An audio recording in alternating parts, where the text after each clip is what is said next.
Episode ke-6, Pilihan Hidup. Memasuki umur 40, Amar memilih untuk hidup bujang.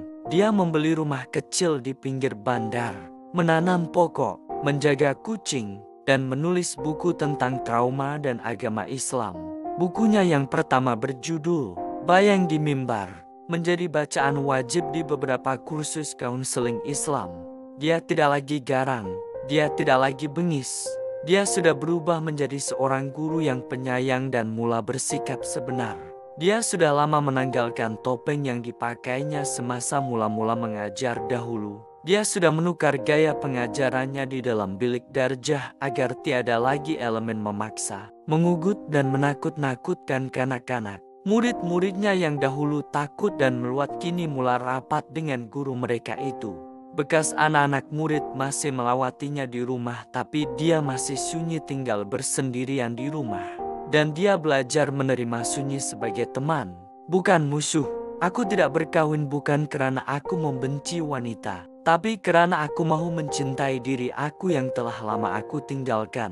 Bayang di mimbar lama. Suatu hari, Amar yang kini dikenali sebagai guru agama sekolah dijemput memberi ceramah di sebuah masjid. Masjid itu bukan asing baginya. Disitulah dahulu Ustaz Fadhil pernah berdiri, lantang dan dihormati. Kini, mimbar itu sunyi. Ustaz Fadhil sudah lama bersara akibat masalah kesehatan.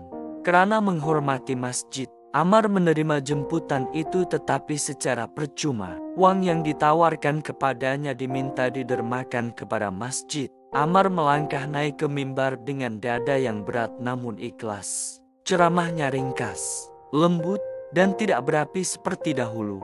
Dia tidak menyebut nama sesiapa, tetapi bayang-bayang silam tetap hadir di celah-celah ayatnya. Di ujung ceramah, ketika orang ramai mula beredar, seorang lelaki tua menghampirinya perlahan.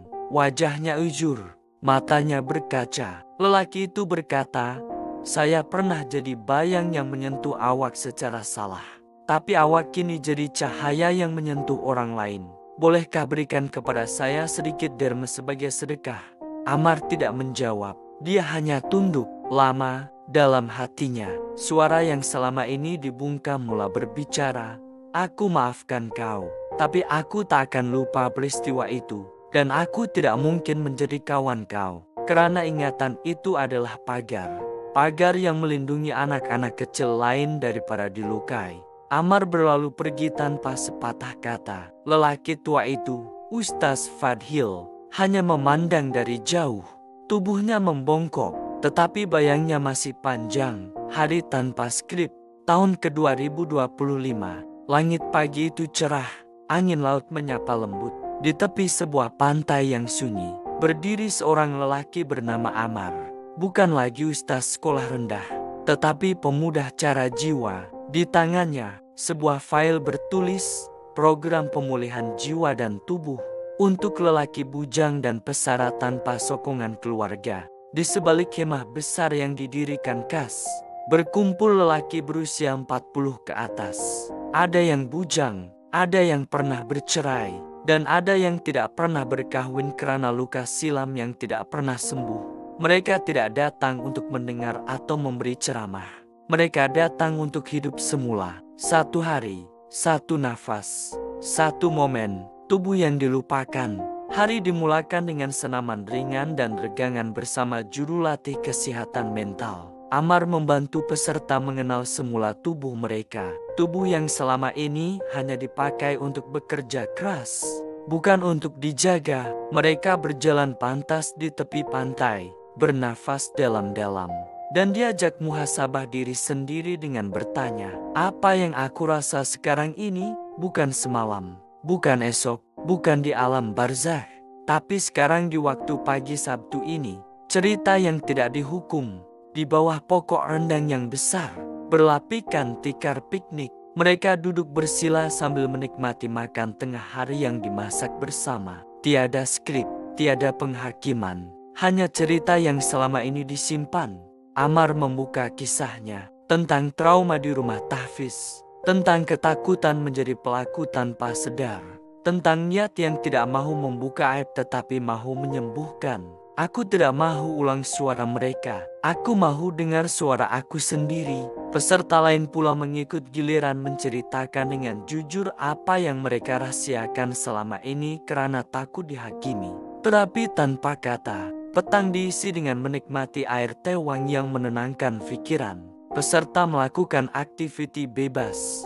Ada yang melukis, ada yang bermain layang-layang, ada yang duduk di atas pasir, merenung laut, membiarkan ombak menjadi suara hati. Ada yang bermain gitar sambil menikmati angin laut. Amar duduk di bawah pokok, menulis, "Hari ini aku tidak mengajar di sekolah rendah. Hari ini aku mendengar. Hari ini aku tidak tunduk karena takut. Hari ini aku berdiri karena aku mau hidup." Harapan yang realistik. Mereka kemudian makan malam bersama, duduk bersila, berkongsi makanan dan kata-kata. Setiap peserta diberi 1 menit untuk menjawab, "Apa yang aku pelajari hari ini?" Tiada janji surga, tiada ancaman neraka, hanya harapan bahwa kehidupan di momen ini masih boleh dibina dengan tenang. Walaupun hidup pernah runtuh, langit yang mendengar. Malam tiba, ada yang tidur di kemah karena sudah kepenatan. Ada yang masih duduk di pantai, ditemani unggun api dan bintang-bintang. Amar berbaring di atas pasir yang berlapik tikar, memandang langit. Melihat bintang adalah terapi kegemarannya, karena bintang tidak bertanya siapa kau. Bintang hanya bersinar.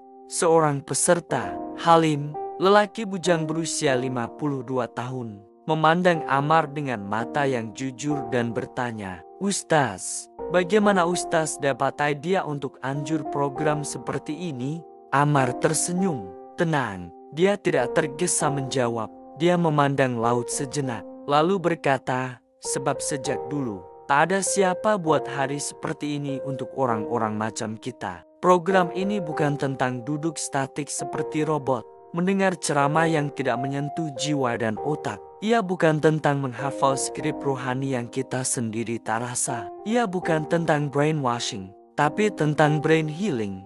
Kita gerakkan tubuh kita dengan aktiviti fisikal ringan, supaya tubuh yang lama terpendam boleh bernafas semula. Kita jana otak yang sehat dengan menulis, membaca, dan berpikir sendiri, bukan disuap dengan ceramah atau letteran panjang. Kita belajar hadir dalam momen ini, bukan hidup dalam bayang dosa silam atau janji surga yang belum tentu. Dan yang paling penting, kita bina semula hubungan sesama kita. Kita saling mengambil berat, bukan saling menghakimi. Kita masih ada sesama sendiri walaupun bukan dari darah yang sama. Kini, kita tidak sunyi lagi. Tamat.